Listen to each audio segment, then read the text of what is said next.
Chunk One, quand le magazine Rolling Stone a demandé à Truman s'il voulait écrire sur leur tournée. Lee Radziwill a vécu dans l'ombre de Jackie Kennedy pendant 85 ans. Elle volait des petits amis, était en compétition pour les mêmes hommes et se battait pour des millions. Quand elle est décédée en 2019, les gens pensaient connaître son histoire. Mais sa fille Sally Tyne a brisé le silence après 6 ans. Ce qu'elle a révélé sur le favoritisme de Lee, sa froideur émotionnelle et ses secrets de famille a choqué tout le monde. La confession a exposé un côté de la célèbre mondaine que même Jackie n'a jamais connu. Certaines vérités sont trop douloureuses à raconter tant que les gens sont encore en vie.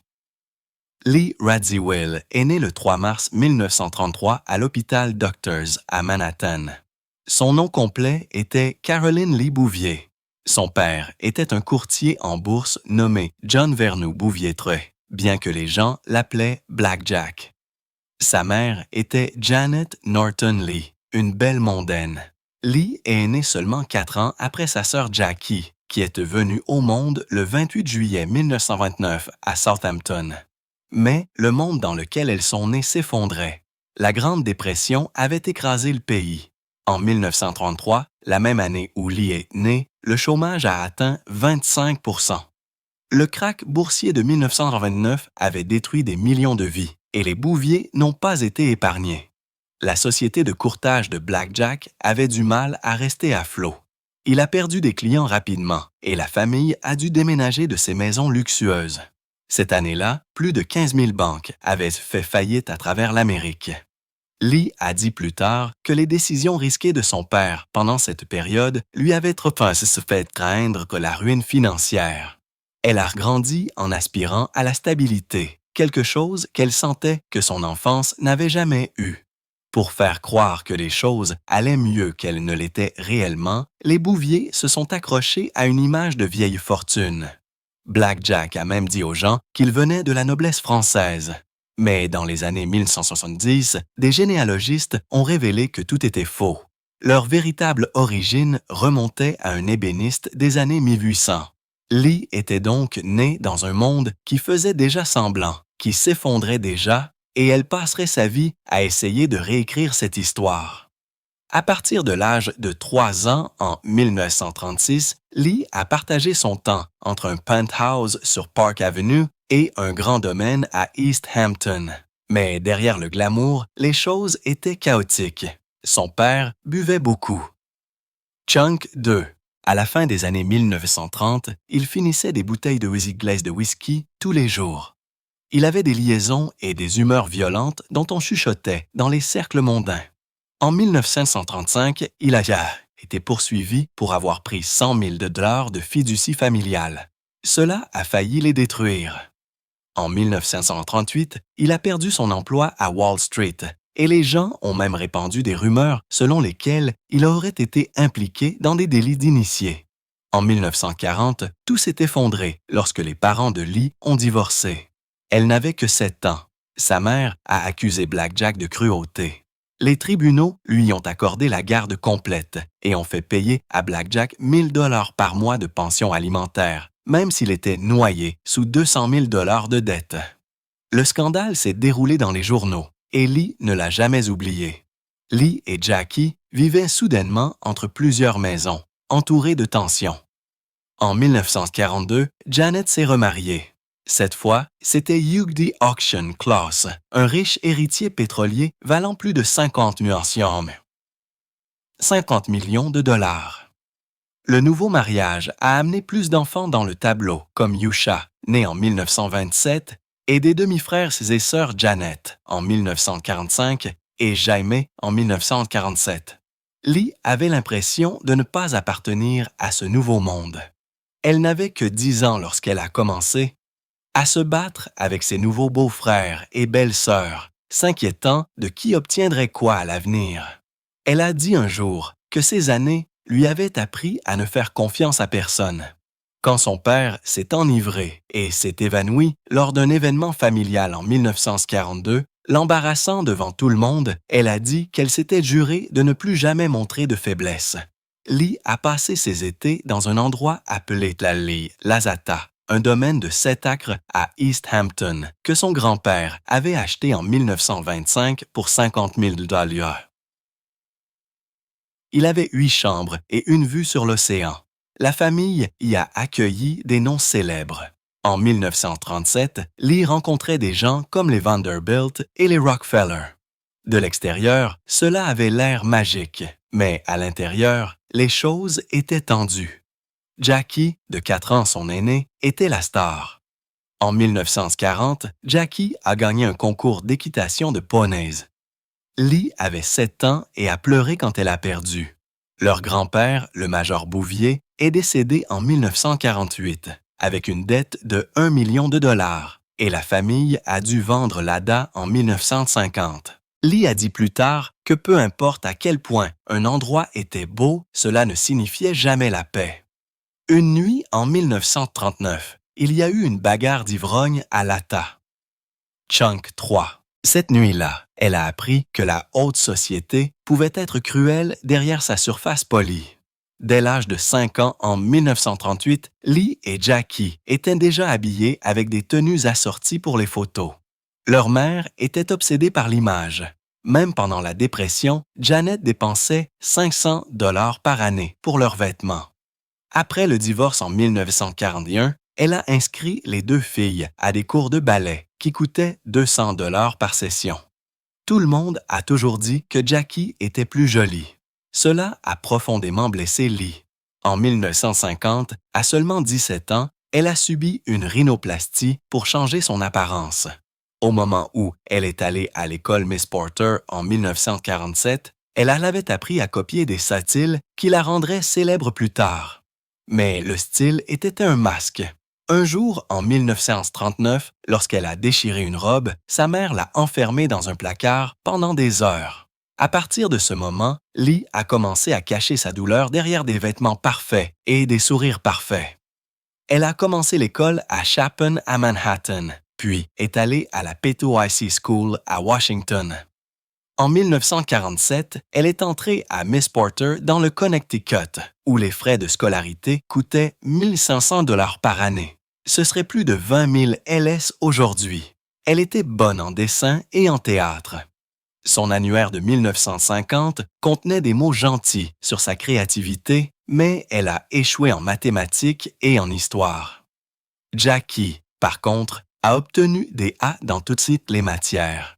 Elle a même remporté un concours d'écriture de Vogue en 1951. Les professeurs ont dit que Lee était brillante mais sauvage. Elle sautait les devoirs, courait après les sensations fortes et a reçu une retenue 2 fois par semaine en 1949. Elle détestait être comparée à Jackie et a commencé à chercher sa propre issue. À 15 ans en 1948, Lee a commencé à se rebeller. Elle a sauté 12 cours un semestre. Le 15 octobre 1948, elle s'est fait prendre à fumer des Marlboro derrière les dortoirs et a été suspendue pendant 2 semaines. Les gens ont été choqués. Ils pensaient qu'elle était la bonne fille. Pire encore, il y avait des rumeurs selon lesquelles elle avait un petit ami de 20 ans nommé Peter. Sa mère l'a retirée de l'école pour une conversation sérieuse le 5 novembre 1948, mais cela n'a pas fonctionné. En février 1949, elle est sortie par une fenêtre et a fait de l'autostop sur 10 miles jusqu'à une fête. Chunk 4. Elle est revenue à l'aube, en désordre et souriante. Son père a payé 500 $ cette année-là pour nettoyer ses dégâts, mais a quand même appelé Jackie la préférée. En 1950, elle a falsifié des notes, manqué 18 jours et a failli perdre son allocation de 50 $ par mois. Cette année-là, Lee a commencé à s'éloigner de l'image parfaite des Bouvier. La société a commencé à le remarquer. Elle a passé ses étés à Hammersmith Farm à Newport, un domaine de 28 pièces que la famille Stost de son beau-père possédait depuis 1887. Ils l'ont acheté pour 100 000 $. À partir de 1941, elle a appris à monter à cheval. En 1946, elle avait remporté un ruban sur un poney nommé Dancer. Elle a dû apprendre les bonnes manières et les phrases françaises auprès de gouvernantes, mais elle n'a jamais eu l'impression d'être à sa place. Son beau-père valait plus de 10 millions de dollars. Ses demi-frères et sœurs, Janet et James, sont nés en 1945 et 1947. Lors d'une grande fête, le 15 août 1948, elle est restée à l'étage, se sentant invisible. En 1950, elle a cessé d'aider aux tâches ménagères. Le 3 juillet 1961, elle s'est faufilée pour naviguer et est restée coincée seule pendant des heures. Le 28 juin 1949, son beau-père l'a surprise en train de voler de l'alcool. Une dispute familiale a suivi. Même avec tous les yachts et les pique-niques, Lee s'est senti piégée par une vie qui n'était pas la sienne. Lee Radziwill n'a jamais aimé n'être que la sœur de quelqu'un. Au début des années 1960, alors que la plupart des gens la voyaient encore dans l'ombre de Jackie Kennedy, elle a tranquillement commencé à travailler avec Giorgio Armani. Ce n'était pas officiel au début. Elle portait ses pièces personnalisées en voyageant autour de Milan, montrant un haut rayé noir et blanc et une jupe en velours qui a fait tourner les têtes plus tard lors d'un événement en 1982. En 1980, elle a officialisé la chose, devenant la directrice des événements spéciaux d'Armani. C'était son premier vrai emploi, et en 1945, elle gagnait 50 000 $ par année. Cela peut ne pas sembler beaucoup aujourd'hui, mais à l'époque, c'était choquant pour quelqu'un né dans la haute société. Elle a utilisé son charme et ses relations pour faire entrer Armani à Hollywood, l'introduisant même à Richard Gere lors d'une fête en 1980. Les ventes d'Armani aux États-Unis ont explosé, passant de 10 millions de dollars à 135 millions de dollars en 1944. Elle l'a aidé à habiller les lauréats des Oscars, même si Jackie n'était pas contente car elle préférait les créateurs américains. Mais pour Lee, c'était sa chance d'enfin se démarquer. En 1966, elle a franchi une autre étape importante en travaillant avec Truman Capote sur une série de mode pour Ladies Home Journal. Chunk Thanks. Les articles ont surpris les lecteurs tout de suite.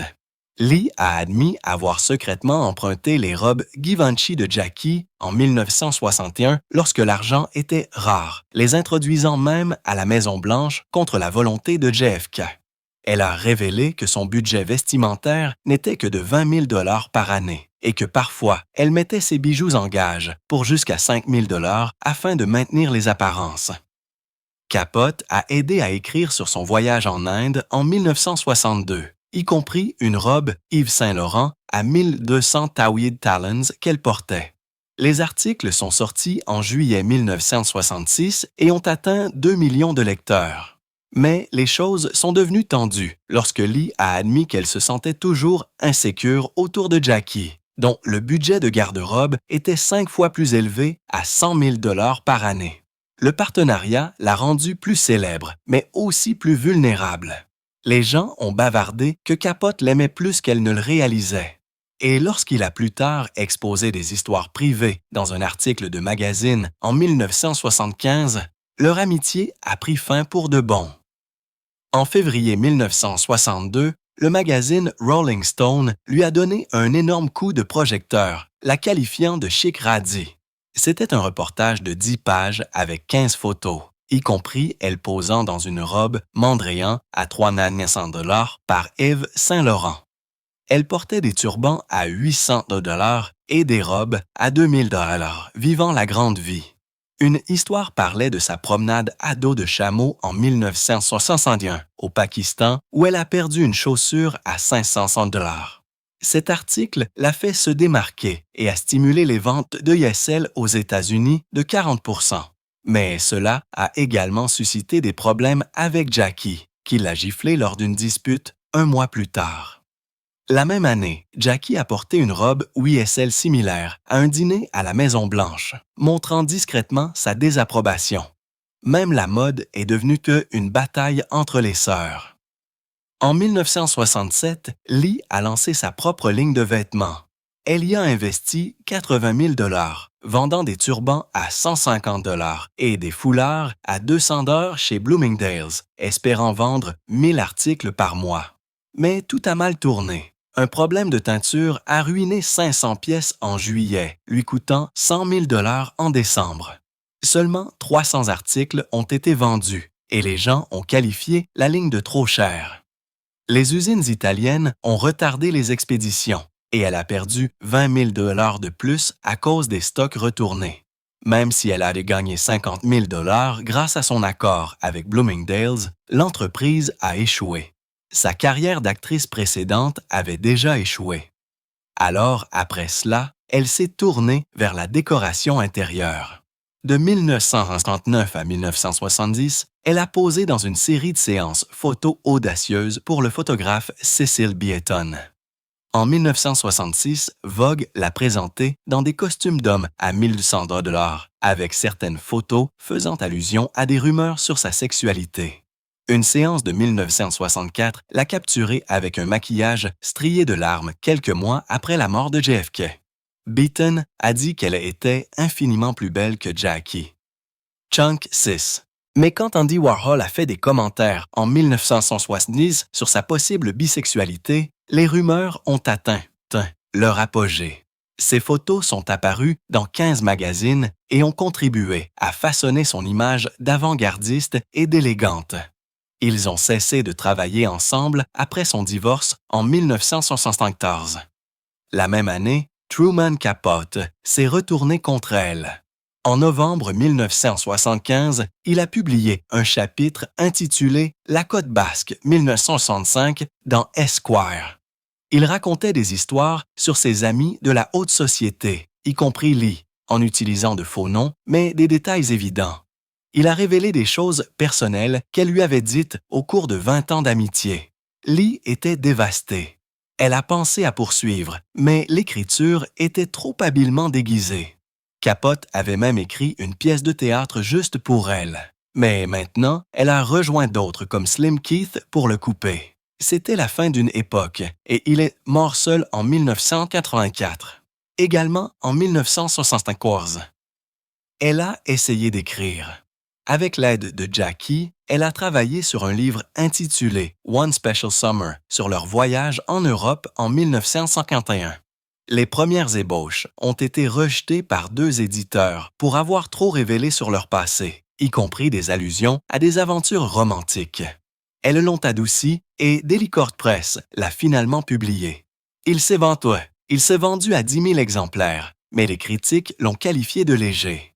Pourtant, cela a donné à Lee un nouveau but. Elle a ensuite écrit d'autres livres comme Happy Times en 2000 et Lee en 2015. Bien qu'elle ait toujours admis que les premières ébauches étaient beaucoup plus juteuses. Après avoir divorcé du prince Stannis Radziwill en 1974, Lee a lancé une entreprise de décoration intérieure. Elle a rapidement trouvé le succès. En 1974, elle a redessiné l'appartement parisien du baron Guy de Rothschild pour plus de 500 000 $, ce qui aujourd'hui serait d'environ 3 millions de $. Ces soies d'inspiration indienne ont choqué l'élite française.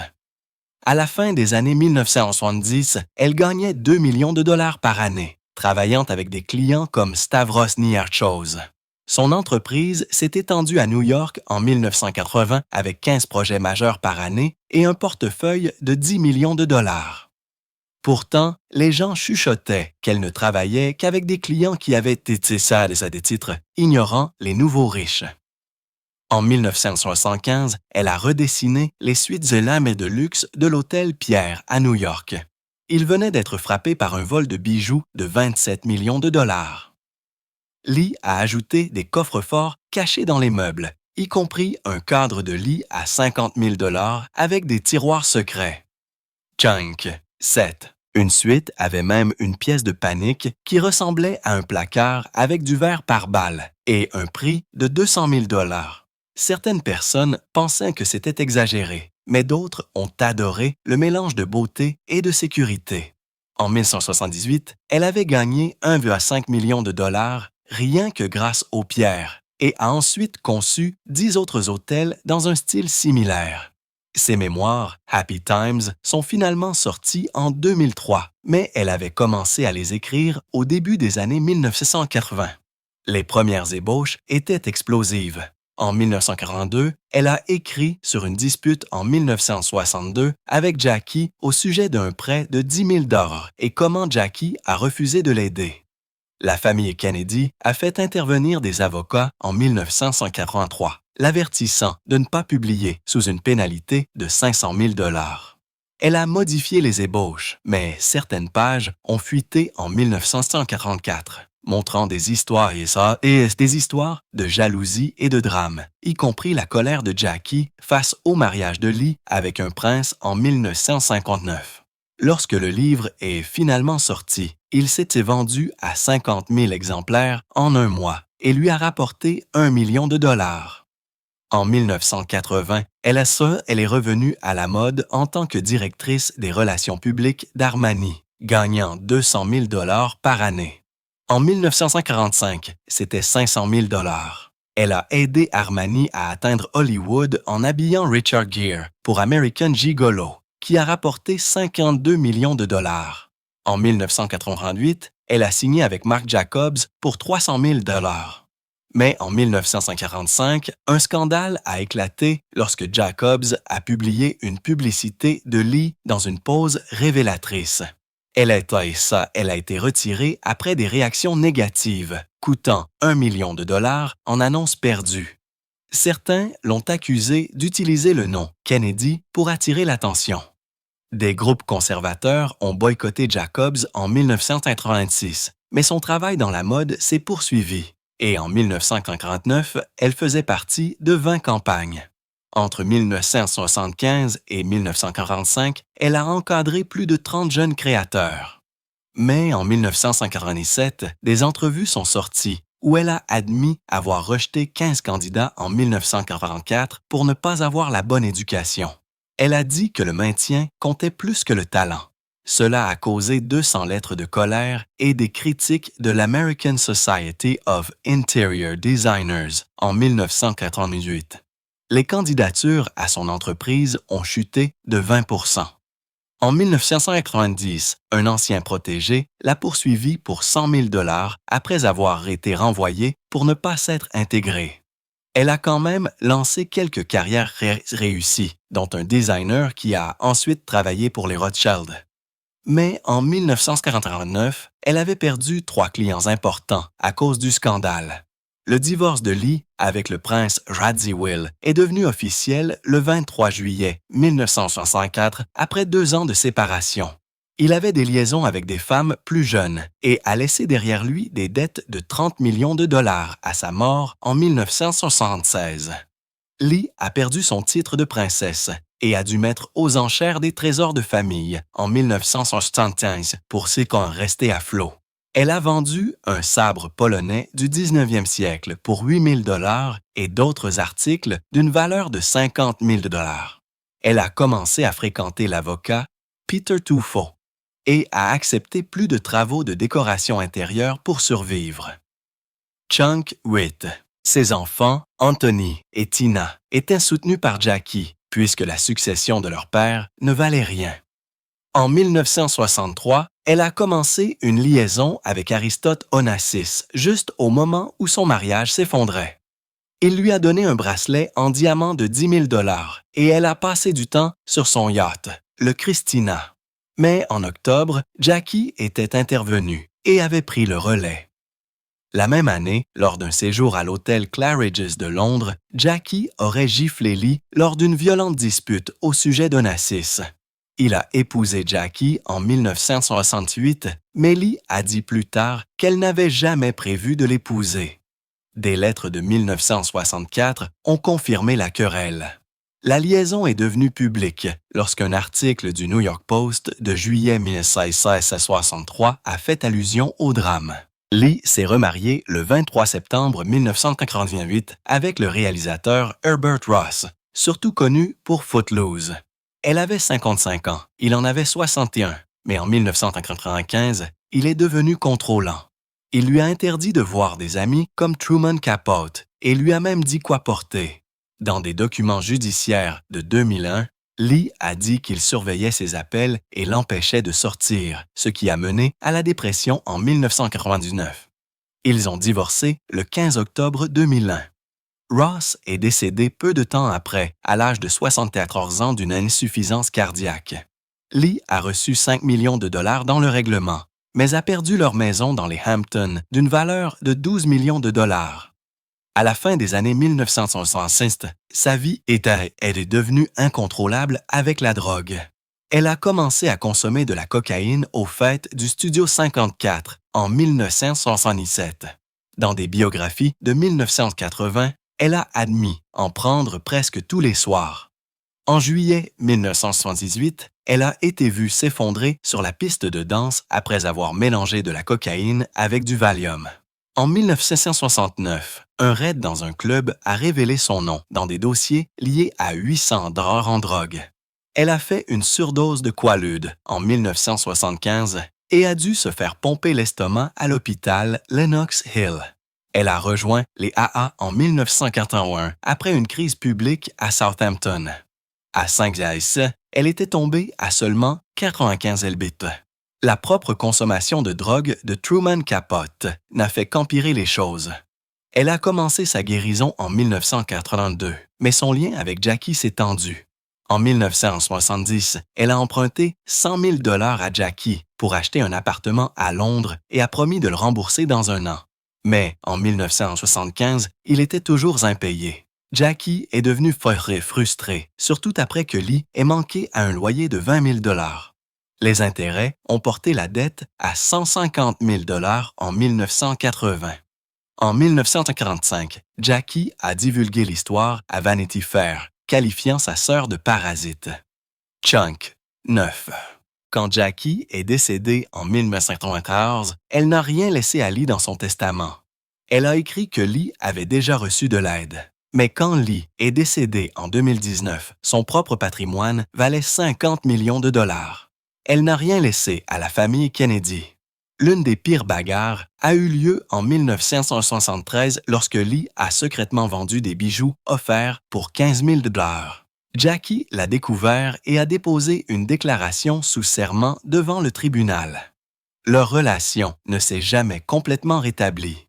Lee Radziwill a passé toute sa vie à rivaliser avec sa sœur aînée, Jackie Kennedy. Cela a commencé quand elles étaient jeunes et ne s'est jamais vraiment terminé. En 1951, quand Lee avait seulement 18 ans, elle a pris le petit ami de Jackie, Michael Canfield. Jackie était sérieuse avec lui. Leur mère était tellement contrariée qu'elle a dû asseoir Lee et lui parler de loyauté. Mais Lee ne s'est pas arrêtée là. Elle a épousé Canfield en 1953. Ce mariage n'a pas duré. Il s'est terminé en 1958 après que des rumeurs ont révélé que Lee avait été infidèle. Puis, en 1962, Lee a commencé à fréquenter Aristote Onassis. Mais 6 ans plus tard, en 1968, Jackie l'a épousé à sa place. Lee a affirmé qu'elle avait présenté Onassis à Jackie. C'était un autre rappel douloureux qu'elle passait toujours en deuxième. En privé, Lee a dit à Truman Capote en 1962 qu'elle était obsédée par la jalousie du succès et du statut de sa sœur. Même si elle a dit au magazine People en 1976 qu'elles étaient exceptionnellement proches, les gens qui les connaissaient ont dit qu'il y avait toujours de la tension, que ce soit à propos des hommes, de l'argent ou de la célébrité. Lee est née le 3 mars 1933. Jackie est née le 28 juillet 1909. Lee suivait toujours derrière. Lorsque le président John F. Kennedy a été abattu à Dallas le 22 novembre 1963, Lee a volé de Londres à Washington le lendemain. Elle est restée avec Jackie pendant des semaines. Pendant les funérailles, le 25 novembre, Lee a beaucoup pleuré lorsque l'avion a survolé le cimetière d'Arlington.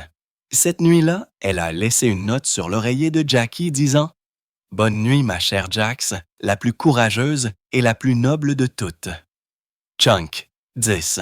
Elle a resté jusqu'au 6 décembre et a passé Noël avec Jackie à Palm Beach. Mais 5 ans plus tard, Jackie a épousé Onassis le 20 octobre 1968. Lee s'est sentie profondément blessée. Elle l'avait fréquenté en premier en 1962. Elle est allée au mariage, mais quelque chose à l'intérieur d'elle s'est brisé. En public, elle a toujours nié toute rivalité, mais la douleur causée par les choix de Jackie est restée avec elle pendant des décennies. Cette nuit de 1963, où elle avait pleuré pour Jackie, s'est transformée en quelque chose d'autre en 1968. Quelque chose de plus froid. Les choses sont devenues encore plus difficiles entre Lee et sa propre fille, Tina. Tina est née le 18 août 1960. Au milieu des années 1970, Lee critiquait le poids de sa fille adolescente, surtout vers 1975 et 1976. Cela a profondément blessé Tina. Quand elle avait 17 ans en 1977, Tina a déménagé et est allée vivre avec Jackie à New York. Lee venait de divorcer en 1974 du prince Stanislas Radziwiłł. Sa vie s'effondrait. En 1975, elle était déjà en faillite. Le père de Tina n'aidait pas beaucoup non plus. Jackie est intervenu et a créé des fonds en fiducie pour Tina et son frère Anthony en 1976. Mais le déménagement au domicile de Jackie a rendu la distance entre la mère et la fille permanente. Même après tout cela, quand Lee est décédée en 2019, elle a tout laissé à Tina. Son testament a été signé le 20 septembre 2018. Il a donné à Tina 50 millions de dollars, mais Tina a dit plus tard, dans une vidéo de 2024, que l'argent ne compensait pas la froideur émotionnelle avec laquelle elle avait grandi. En 1994, Jackie Kennedy est décédée. Son testament a choqué tout le monde. Elle n'a rien laissé à Lee, pas un seul dollar. Le testament disait « Je n'ai pris aucune disposition dans ce testament pour ma sœur Lee B. Radziwiłł, pour qui j'ai une grande affection, parce que je l'ai déjà fait de mon vivant. » Mais des initiés ont cru que c'était une vengeance. Des rumeurs circulaient depuis 1962 selon lesquelles Lee avait été impliqué avec JFK même avant sa mort. La même année, Lee avait également présenté Jackie à Onassis, et Jackie ne l'a jamais oublié. Chunk 11. Le testament a donné 500 000 $ aux enfants de Lee, Anthony et Tina, mais rien à Lee elle-même. La succession totale de Jackie valait plus de 43 millions de dollars et est allée entièrement à ses enfants, Caroline et John Jr., nés en 1957 et 1960. À ce moment-là, Lee et Jackie se parlaient à peine. Ce que Lee avait autrefois nié si fortement, la rivalité, a été confirmé par le silence. Au début des années 1980, elles ont essayé de réparer les choses. Vers 1952 et 1943, elles se sont rencontrées pour des déjeuners et ont échangé des lettres, mais cela n'a pas duré. Une lettre de 1943 de Jackie à Lee a tout fait s'effondrer. Jackie a accusé Lee d'avoir une liaison avec Robert F. Kennedy, son beau-frère. La liaison aurait commencé pendant des vacances à Antigua, en janvier 1964. Des dossiers du FBI ont même soutenu les rumeurs, disant que la liaison a duré jusqu'en 1968. Lee l'avait nié dans une entrevue en 1976, mais le mal était fait. Ethel Kennedy a eu le cœur brisé quand elle l'a découvert en 1984. En 1994, Jackie a exclu Lee de son testament.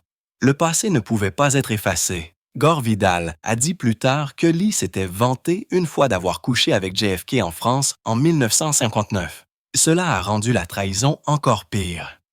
Au début des années 2000, Lee s'est tranquillement retirée de la scène. En 2001, elle a vendu sa maison dans les Hamptons pour 3,5 millions de dollars et a déménagé dans un appartement tranquille sur l'avenue Montaigne à Paris. Ses jours glamour avec Warhol et Capote étaient révolus depuis longtemps. En 2015, alors qu'elle avait 82 ans, Lee a été transportée d'urgence à l'hôpital à New York. La famille n'a pas dit ce qui avait causé cela, mais des personnes proches d'elle ont chuchoté qu'elle avait bu beaucoup pendant des années, finissant parfois 2 bouteilles de vin par jour. Elle avait déjà survécu au cancer dans les années 1990 et avait subi une hystérectomie en 1990. Après l'hospitalisation de 2015, elle est retournée à Paris et est devenue encore plus recluse. En 2016, elle s'était coupée de presque tout le monde. Le 15 février 2019, Lee Radziwiłł est décédée dans son appartement de Manhattan. Elle avait 45 ans. Sa fille Tina était la seule à son chevet. Son fils Anthony était décédé en 1999 à l'âge de 40 ans du cancer. Personne d'autre de la famille Kennedy n'est venu lui dire au revoir. Chunk, 12. Et ses funérailles, le 25 février, n'ont eu que 50 invités. Des factures médicales de 200 000 $ étaient impayées à son décès. Il y avait des rumeurs selon lesquelles elle n'avait pas parlé à de vieux amis, comme le cercle de Rudolf Nureyev, depuis des années. Son certificat de décès déposé le 20 février 2019 indiquait qu'aucune autopsie n'avait été effectuée. Il n'énumérait que des causes naturelles. Tina a dû tout gérer seule. 5 mois avant sa mort, le 20 septembre 2018, Lee a signé son testament final. Il a révélé un patrimoine de 50 millions de $, tout laissé à Tina. Le testament a été rendu public le 22 mars 2019. Ni Caroline Kennedy, ni la belle-fille de Lee, Carol Radziwill, n'ont rien reçu. Carol, dont le mari Anthony était décédé en 1999, a intenté une poursuite en avril 2019. Elle a dit que Lee lui avait promis 10 millions de $ de la fiducie familiale. Caroline Kennedy, d'une valeur de 250 millions de $, s'est jointe à la bataille juridique en juin 2019, affirmant que Lee lui avait autrefois promis 5 millions de $ en 1995. La fortune de Lee comprenait 20 millions de $ en biens immobiliers à Paris, 15 millions de $ en bijoux et 15 millions de $ en anciens investissements. Les gens pensaient qu'elle était fauchée. En 2017, elle a vendu une bague en diamant pour 150 000 $ juste pour payer des impôts. Mais il s'est avéré qu'elle cachait de l'argent depuis des années. Les poursuites se sont terminées en 2021. Tina a gardé 80% et a versé 8 millions de $ pour tout régler. Cette trahison a rappelé aux gens la vieille jalousie de Lee lorsque Jackie a hérité de 26 millions de $ d'Onassis dans les années 1970. En octobre 2019, Christie's a vendu aux enchères plus de 500 biens de Lee. La vente a rapporté 1,2 million de $, mais ce qui a choqué tout le monde, ce sont les lettres. Une de 1962 montrait Jackie accusant Lee de vendre des secrets de la Maison-Blanche pour 5 000 $. Une autre de 1973 révélait la colère de Jackie face à la relation de Lee avec Onassis, disant que cela lui avait coûté 10 millions de $ en règlements juridiques. Une lettre de 1959 montrait Lee implorant Jackie de lui donner 100 000 $ pour l'aider avec son divorce. La vente aux enchères a attiré plus de 2000 spectateurs en ligne. Certaines des plus grandes offres ont été pour des photos de Peter Beard et des œuvres d'art espagnoles. Une lettre a confirmé qu'elle s'était battue en 1974 au sujet des droits du documentaire Grey Gardens. Même les vieilles photos de Jackie de l'Inde en 1961 se sont vendues pour 20 000 $. La rivalité ne s'est jamais arrêtée. Après la mort de Lee, sa fille Tina a finalement pris la parole. Chunk, 13. Dans une entrevue de 2024, Tina a dit qu'elle s'était toujours sentie invisible. Lee favorisait Anthony, surtout après son diagnostic de cancer en 1990. Tina a dit que le chagrin a consumé sa mère et l'a laissé se sentir exclue. La confession est sortie le 30 mai 2025 dans une vidéo YouTube. Tina a dit que Lee ne lui a jamais donné de soutien émotionnel, même si elle lui a laissé toute la succession. Elle a aussi dit que le favoritisme a affecté son mariage et son identité. Elle a divorcé en 2005. Tina a dit qu'elle est restée silencieuse pendant des années par respect, mais la vérité devait sortir.